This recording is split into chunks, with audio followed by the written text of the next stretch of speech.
వారిని, ఎవరినైతే దేవుడు ప్రేమిస్తున్నాడో వారిని గద్దిస్తాడంట. ఎప్పటి వరకు గద్దిస్తాడు? లోబడేంత వరకు. హల్లెలూయా. ఖచ్చితంగా దేవుడు గద్దిస్తాడు. హల్లెలూయా.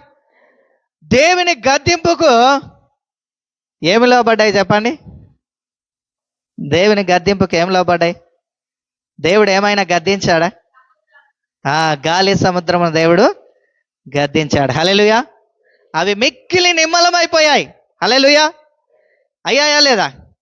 ఖచ్చితంగా నిజంగా దేవుడు గద్దిస్తే భూమి ఇట్లా వణుకుతుందంట, ఆకాశం కూడా వణికిపోతుందంట. కానీ నీవు వణుకుతున్నావా? నిజంగా దేవుని సన్నిధిలో వణుకాలంట.